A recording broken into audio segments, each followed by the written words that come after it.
نحمده ونصلي على رسوله الكريم أما بعد أعوذ بالله من الشيطان الرجيم بسم الله الرحمن الرحيم رب اشرح لي صدري ويسر لي أمري واحلل عقدة من لساني يفقه قولي ربنا زدنا علما اللهم فقهنا في الدين اللهم إني أسألك علما نافعا وعملا متقبلا ورزقا طيبا اللهم انفعنا بما علمتنا وعلمنا ما ينفعنا وزدنا علما اللهم إني أعوذ بك من علم لا ينفع ومن قلب لا يخشع ومن نفس لا تشبع ومن دعوة لا يستجاب لها ربي هب لي حكما والحقني بالصالحين واجعل لي لسان صدق في الآخرين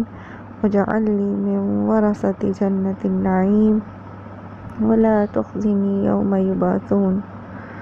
السلام علیکم ورحمۃ اللہ وبرکاتہ. سورۃ طارق. اعوذ باللہ من الشیطان الرجیم. بسم اللہ الرحمن الرحیم. والسماء والطارق، قسم ہے آسمان کی اور رات کو نمودار ہونے والے کی. وما ادراک ما الطارق، اور کیا تم جانو کہ کیا ہے رات کو نمودار ہونے والا. النجم الثاقب، ایک چمکتا ہوا تارا. یہ ہے قسم.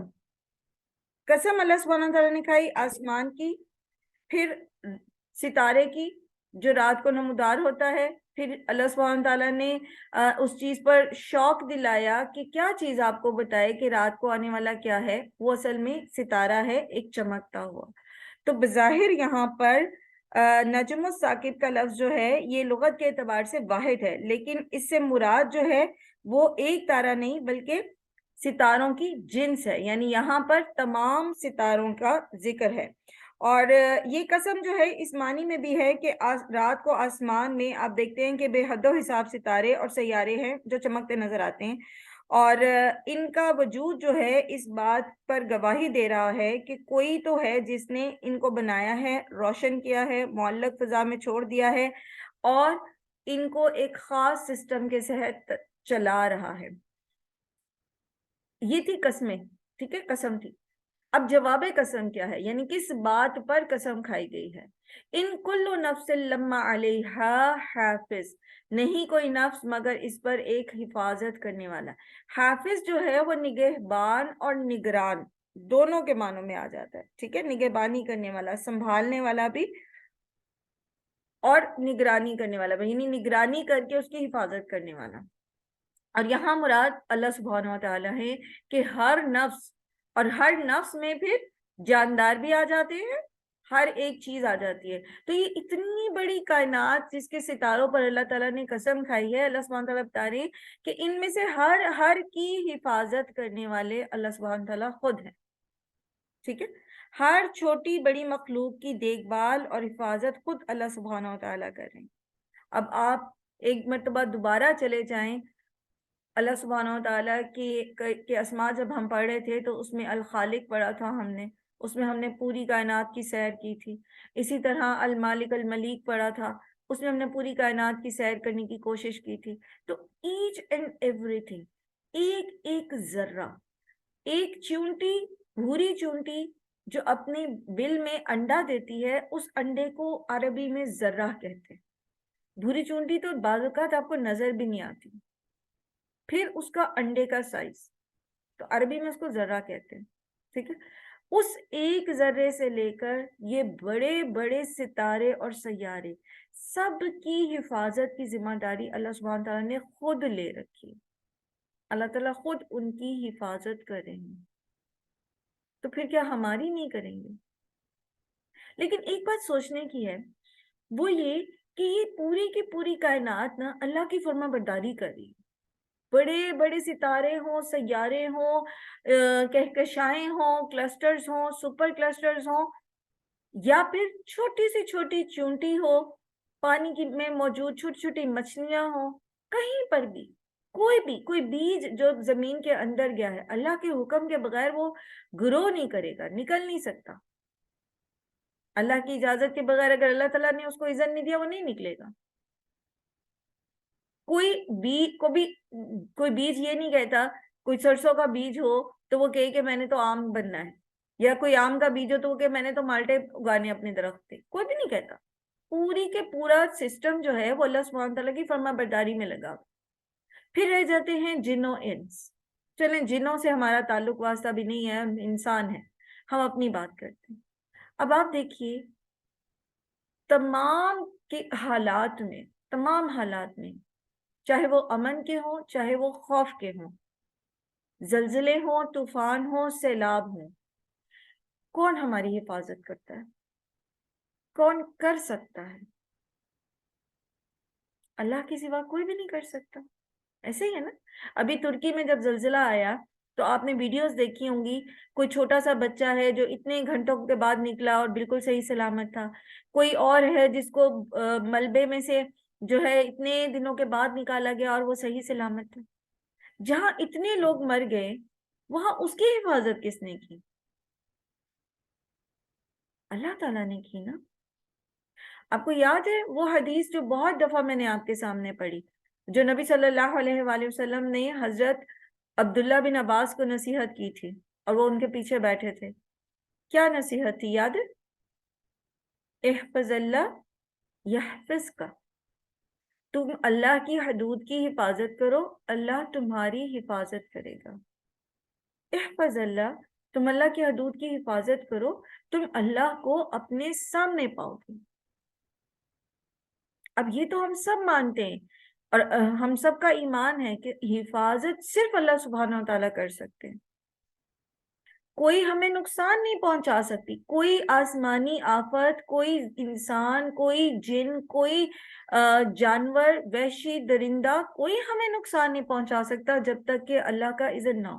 ہم سب کا ایمان ہے اور قرآن پڑھنے کے بعد وہ اور سٹرونگ ہو جاتا ہے. اور اگر اللہ تعالیٰ مطلب اللہ کی طرف سے اذن ہے تو کوئی ہمیں بچا نہیں سکتا. یہ تو ہم سب کا ایمان ہے، لیکن یہ آدھا ایمان ہے، یہ ایمان کا ایک حصہ ہے.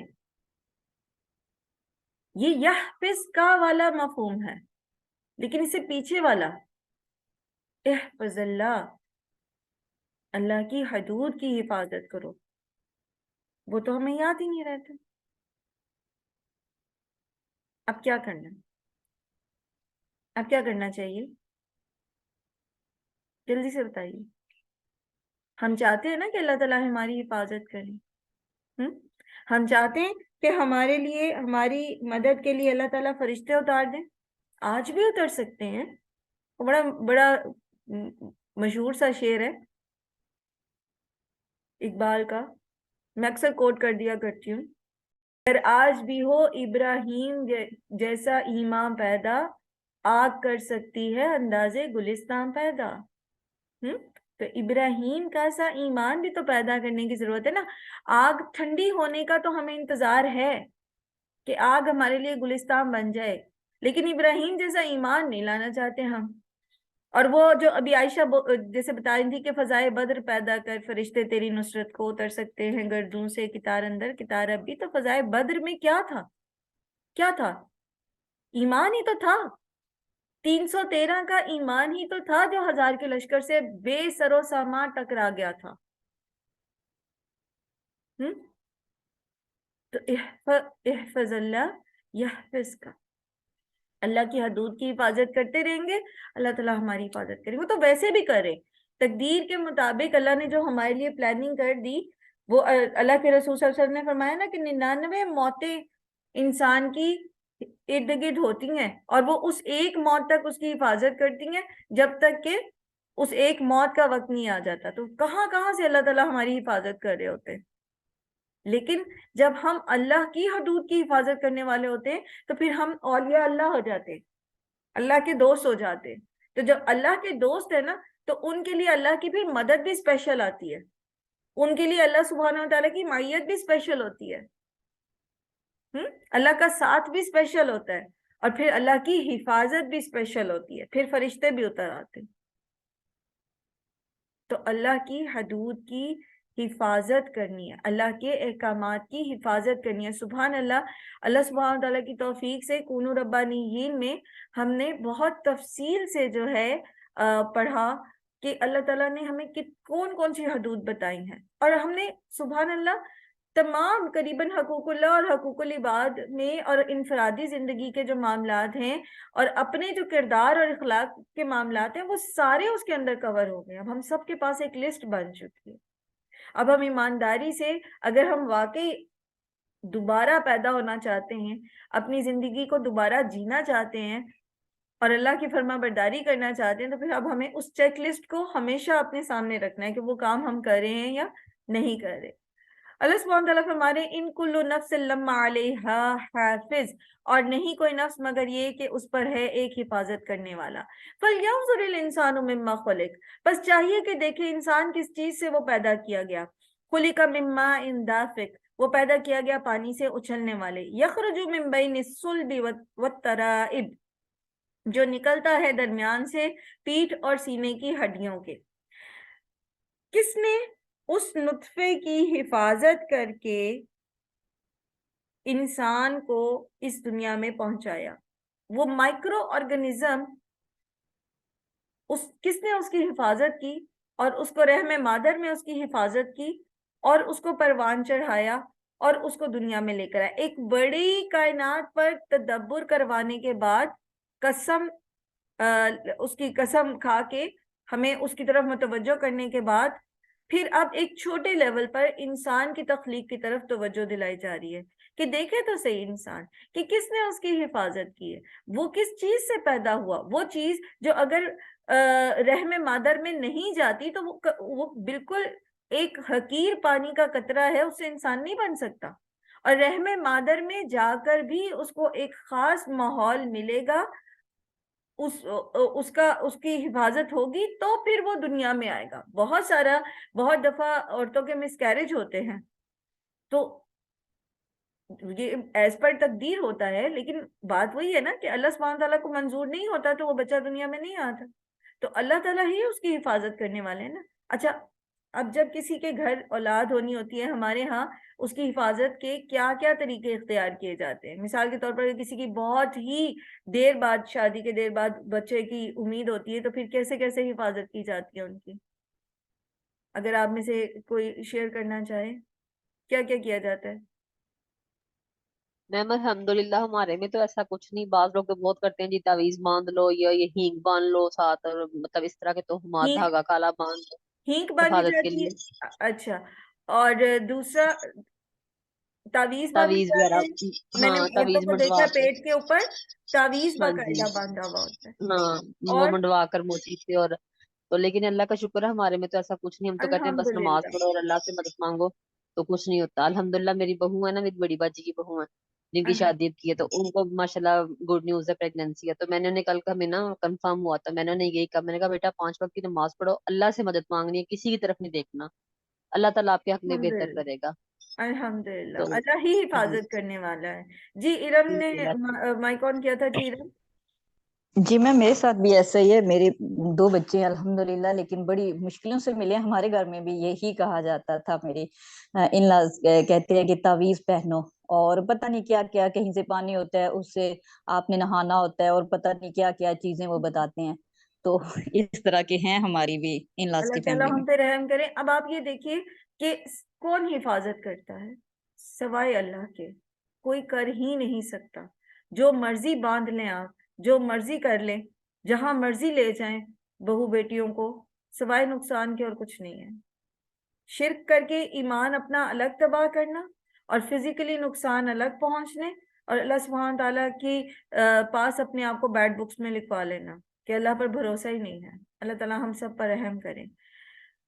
دوسری چیز یہاں پر جو سائنٹیفک فیکٹ بتایا گیا ہے، جو اس دور میں تو لوگوں کو شاید نہیں پتا ہوگا، لیکن اب جو ہے سائنٹیفکلی یہ پتا چل رہا ہے کہ جو صلب کہتے ہیں ریڑھ کی ہڈی کو، ٹھیک ہے، اور ترائب کے معنی ہیں سینے کی ہڈیاں، یعنی پسلیاں اور سینے کی ہڈیوں کے درمیان کی جگہ. تو یہ جو سپرم ہے نا، بیسیکلی اس کی جو پروڈکشن ہے، جو اس کی بدنہ شرط، ویسے تو میل سیکس آرگن باڈی کے باہر ہوتا ہے، لیکن اس کی جو ریپروڈکشن کے لیے جو پروسیس سٹارٹ ہوتا ہے، جو اس کو ساری چیزیں چاہیے ہوتی ہیں، وہ سارے کیمیکلز اور وہ مادے جو ہیں، وہ بنیادی جو حصہ ہے صلب اور ترائب کا، اس کے درمیان سے ملتے ہیں. سبحان اللہ. تو اس کو آپ سائنٹیفکلی سرچ کر سکتے ہیں، لیکن بہرحال یہ ایک فیکٹ بائی دا وے میں نے آپ کے سامنے رکھ دیا. اور ویسے بھی آپ یہ دیکھیے کہ انسان جو ہے وہ جو اس کا بننے کا پروسیس ہے وہ صلب اور ترائب ہی کے بیچ میں رہتا ہے. ٹھیک ہے، سر الگ ہے اور دھڑ الگ ہے، لمز الگ ہیں، ٹانگیں اور بازو، اور بیچ کا جو حصہ ہے وہیں پر انسان کا جو ہے وہ اس کا بننا ہوتا ہے. تو اس لیے یہاں پر صلب اور ترائب کا ذکر ہوا ہے.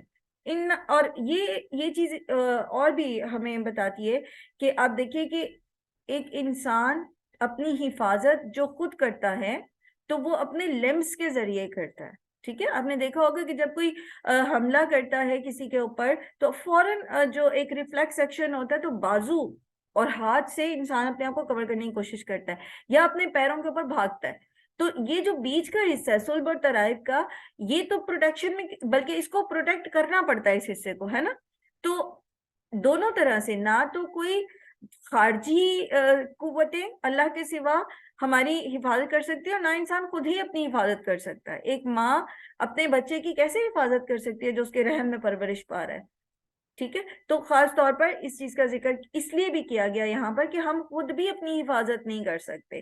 اِنَّهُ عَلَى رَجْعِهِ لَقَادِرٌ، بے شک وہ اس کے لوٹانے پر قدرت رکھتا ہے. جو اس طرح کے حقیر پانی سے انسان کو حفاظت کے ساتھ ایک انسان کی شکل دے کر دنیا میں بھیجتا ہے، تو جو پہلی دفعہ دنیا میں بھیج سکتا ہے وہ اس کو دوبارہ بھی لوٹا سکتا ہے. تو بیسیکلی یہ مکی صورت ہے، اور مکی صورتوں کے موضوعات کی طرح اس میں بھی انسان کو اس کی مثالوں سے، اس کی اپنی ہستی کی مثالوں سے اس چیز کے اوپر اس چیز کا احساس دلایا گیا ہے کہ اللہ سبحانہ و تعالی قیامت کے دن اس کو واپس لوٹانے پر قدرت رکھتے ہیں، کیونکہ مشرکین مکہ جو تھے وہ آخرت کے منکر تھے، تو ان کو مثالوں کے ذریعے بتایا گیا. یوم تبلی السرائر، اب قیامت کے دن ہوگا کیسا؟ جس دن جانچ پڑتال کی جائے گی تمام رازوں کی. اچھا، ایک لمحے کے لیے یہاں پر رکتے ہیں اور ہم سوچتے ہیں کہ ہم میں سے ہر ایک کے کون کون سے ایسے راز ہیں جو ہم دوسروں سے چھپانا چاہتے ہیں. بیسیکلی راز ہوتا ہی وہی ہے جو ہم نے دوسروں سے چھپایا ہوا ہو. تو ایمانداری سے ہم اپنے اندر کھوجیں کہ وہ کون سی ہماری خرابیاں ہیں یا ہمارے اعمال ہیں جو ہم کبھی بھی نہیں چاہتے کہ کسی کے سامنے آئے، کبھی بھی نہیں چاہتے کہ کوئی اس کو جانے. تو پھر اس دن جب تمام راز کھول دیے جائیں گے، جیسے سورہ عادیات میں بھی آتا ہے نا، حصل ما فی الصدور، جو کچھ سینوں میں ہوگا اس کو نکال کے باہر کر دیا جائے گا، سب کچھ.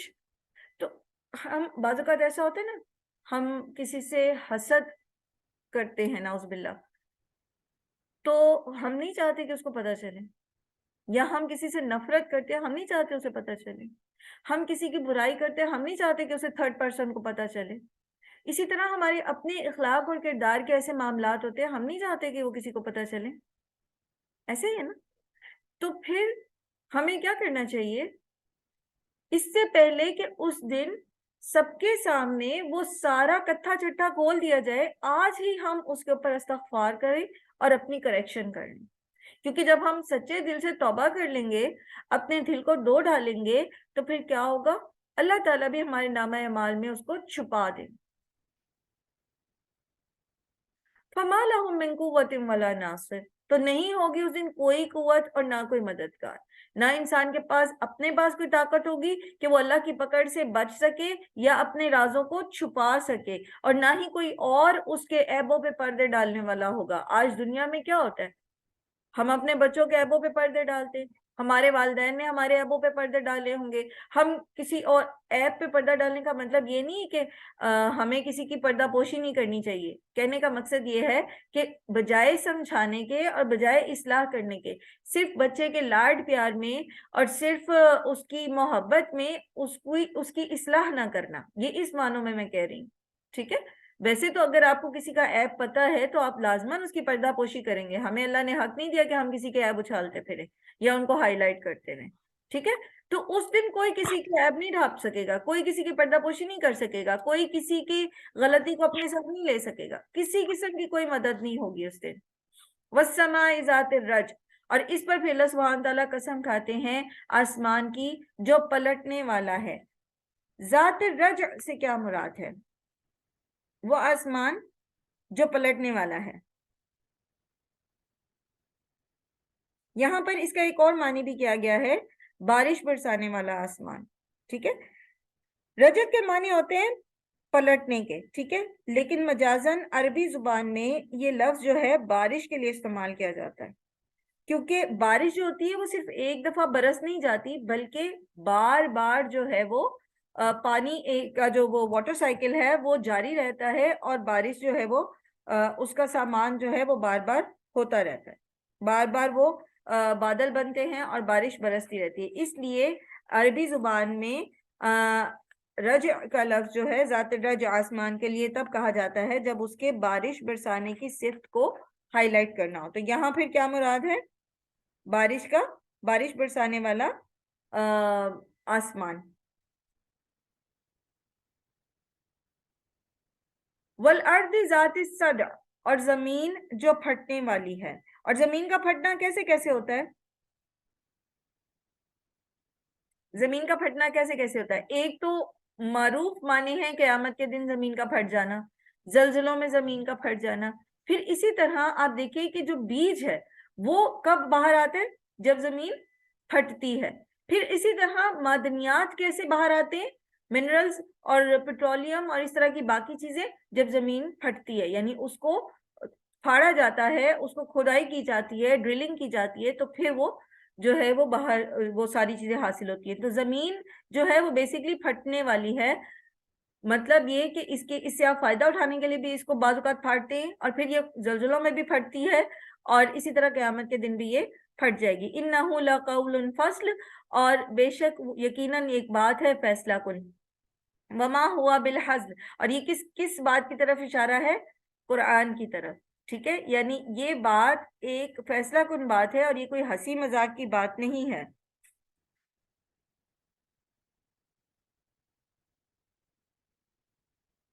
یعنی قرآن ہمیں جو فیکٹس بتا رہا ہے, جو حقیقتیں بتا رہا ہے, یہ کوئی ایسی بات نہیں ہے کہ جس کو ہنسی مذاق میں اڑا دیا جائے. قرآن ہمیں کیا بتا رہا ہے؟ سب سے بنیادی بات جو اسی صورت میں ہمارے سامنے آئی, کیا بتا رہا ہے؟ کہ اللہ سبحانہ و تعالیٰ ایک دن انسان کو دوبارہ لوٹائیں گے. ٹھیک ہے, دوبارہ اس کو انسان کو اللہ کے سامنے جواب دہی کرنی ہوگی, دینے ہوں گے, جواب دینے ہوں گے. اپنی اس کے تمام جو راز ہوں گے وہ بھی کھول کے رکھ دیے جائیں گے. تو یہ کوئی ایسی معمولی بات نہیں ہے جسے انسان ہنسی مذاق میں اڑا دے, جسے انسان ایسے ہی ٹال دے, وہ دیکھی جائے گی اور چلو کوئی بات نہیں, اور پھر ایسے ہی ہوتا ہے, بس یہ تو زمانے کا چلن ہے, اور کوئی بات نہیں, جہاں سارے کر رہے ہیں اگر ہم کر لیں گے تو کیا ہوگا, اور یہ ساری بات یہ ایسی معمولی بات نہیں ہے کہ اس کو انسان اس طرح ہنسی مذاق میں اڑا دے, بلکہ یہ ایک دو ٹوک بات ہے, فیصلہ کن بات, اور واقعی ایسا ہونا ہے. اور پھر بات وہیں, اب یہ قرآن کا اختتام ہے, یہاں پر قرآن مکمل ہو رہا ہے, اور سورہ بقرہ سے آپ دیکھیے کہ وہ مدنی صورتیں ہیں. شروع میں مدنی صورتیں آئیں, اور پھر اللہ سبحانہ تعالیٰ نے اللہ کی یہ جو قرآن کی ترتیب ہے نا, صورتوں کی ترتیب ہے قرآن میں, یہ توقیفی ہے. توقیفی ہوتی ہے جو اللہ کی طرف سے نازل کی ہوتی ہے, یعنی اللہ کے حکم سے نبی صلی اللہ علیہ وآلہ وسلم نے اسی ترتیب میں صورتیں رکھوائی ہیں. ٹھیک, تو آپ نے کبھی سوچا کہ نزول کے اعتبار سے تو یہ صورتیں بالکل آغاز میں نازل ہوئی, لیکن قرآن کی ترتیب کے اعتبار سے یہ سب سے اینڈ پہ آ رہی ہیں. بیچ میں بھی مکی صورتیں آئی ہیں, لیکن یہ والی صورتیں جن میں خاص طور پر قیامت کا ذکر ہے, یہ 30ویں سپارے میں ہے. کیا مصلحت لگتی ہے آپ کو کہ کیوں ہے ایسا؟ بتائیے.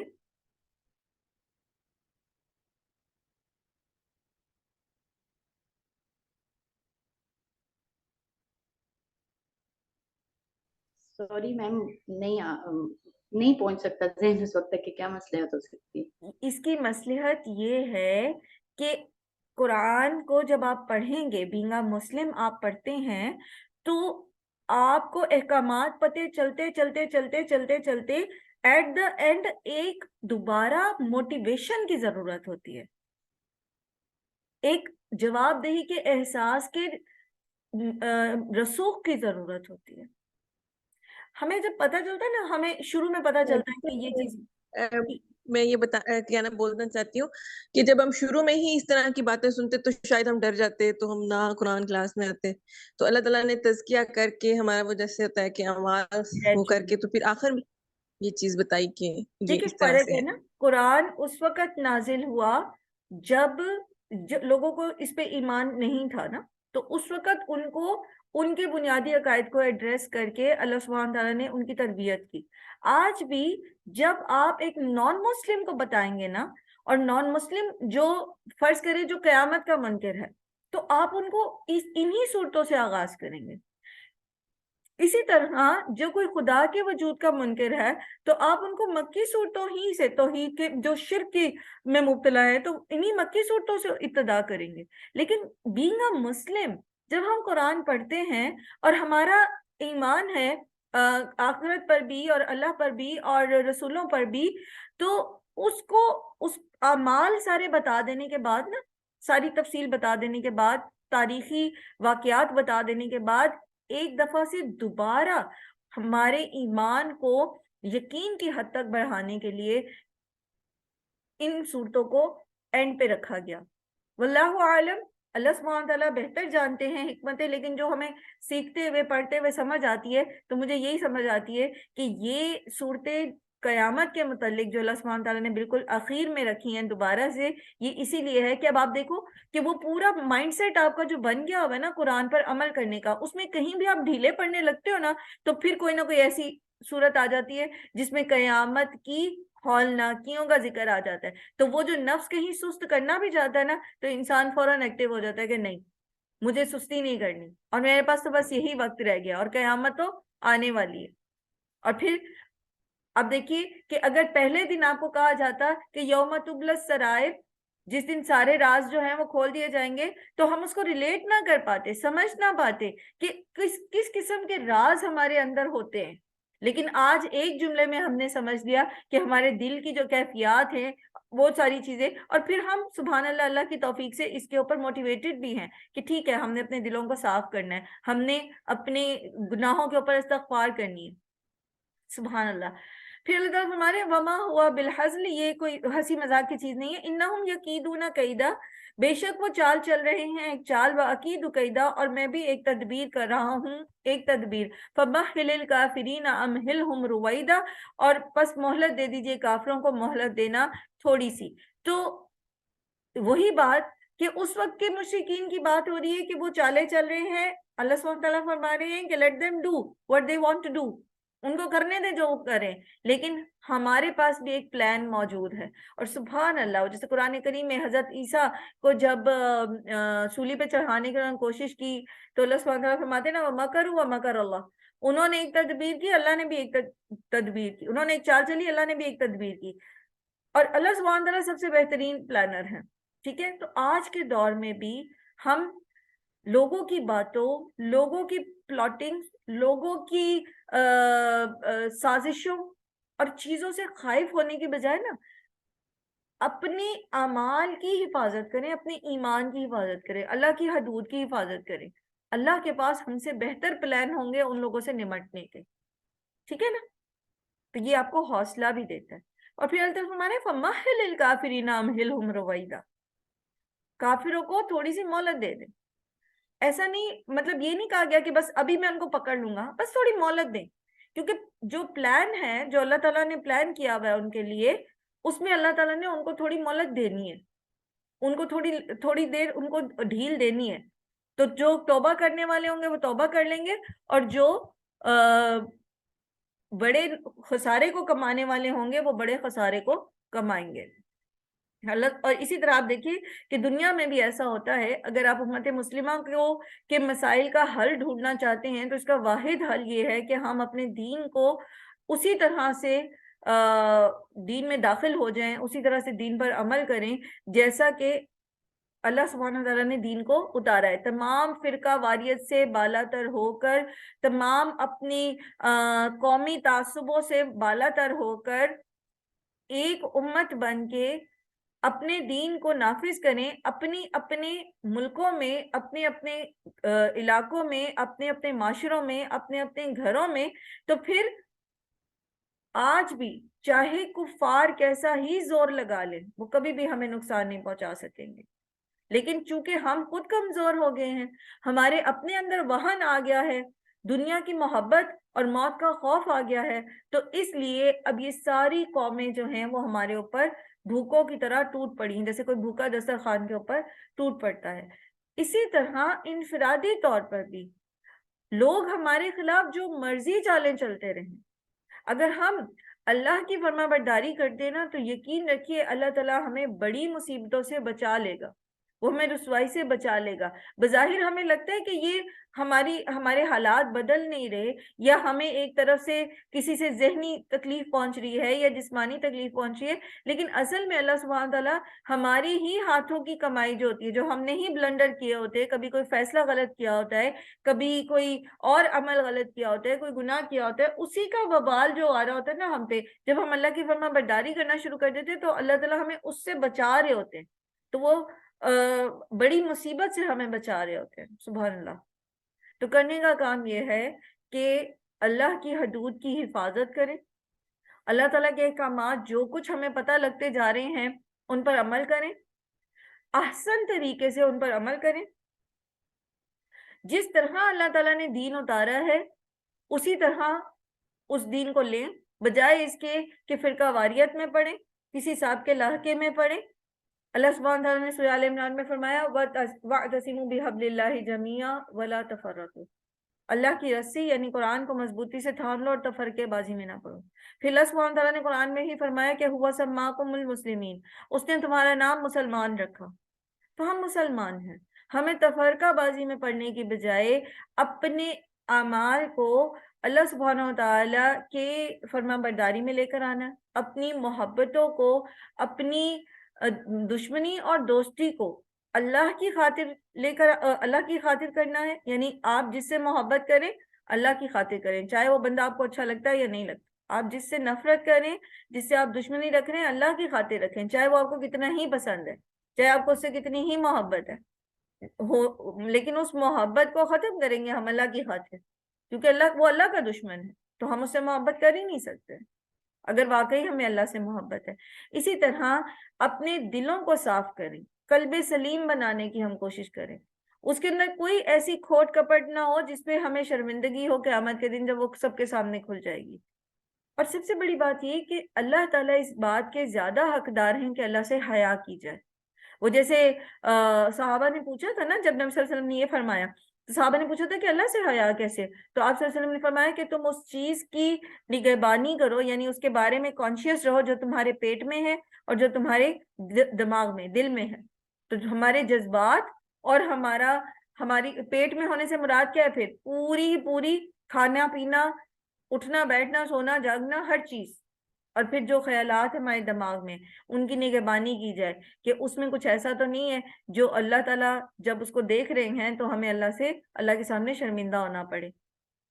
تو اللہ تعالیٰ ہمیں توفیق دے کہ ہم اوورآل پورے کے پورے جو ہیں وہ دین میں داخل ہو سکے، ہم دوبارہ سے اسی زندگی میں دوبارہ جی سکے بہتر طریقے سے، قرآن کریم کی روشنی میں، نبی صلی اللہ علیہ وآلہ وسلم کی سنتوں کے مطابق، تاکہ جب ہم اس دنیا سے جائیں اپنی اصل زندگی میں تو ہم وہاں کامیاب و کامران ہوں۔